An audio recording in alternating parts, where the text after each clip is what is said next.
Untuk mendukung belajar bentar, kalian bisa mengklik subscribe. Kalian juga bisa menyimpan Scratch versi online ini ke komputer kalian. Caranya sama, kalian pilih file, save to your computer. Hanya saja perbedaannya di sini, file Scratch kalian harus di-download. Kalian klik OK. Sekarang file Scratch kalian sudah selesai di-download.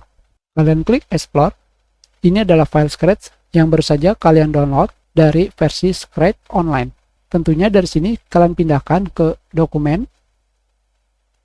Dan pada versi Scratch offline bisa kalian load dengan cara pilih file, load from your computer, dan kalian pilih file Scratch yang baru saja kalian pindahkan. Open. Sekarang kita kembali lagi ke Scratch online.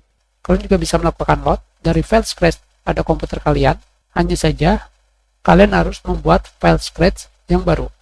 Jika tidak, akan tertiban. Maksudnya seperti apa? Kita klik New.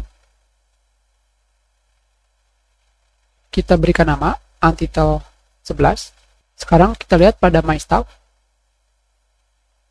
Di sini Untitled 11 sudah disimpan.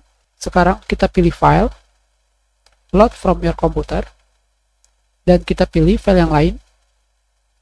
Kita ulangi, file, load from your computer, open. Terdapat tulisan mengganti isi dari project sekarang. Kalian klik OK. Seperti yang kalian lihat, semuanya berubah. Kalian lihat pada My Stuff di sini. Kalian reload.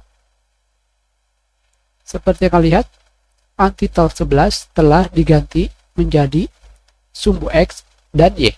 Dengan kata lain, file yang sebelumnya telah ditiban. Jadi kalian harus hati-hati dalam menggunakan load. Ingat, kalian harus membuat file new terlebih dahulu agar file kalian tidak tertiban.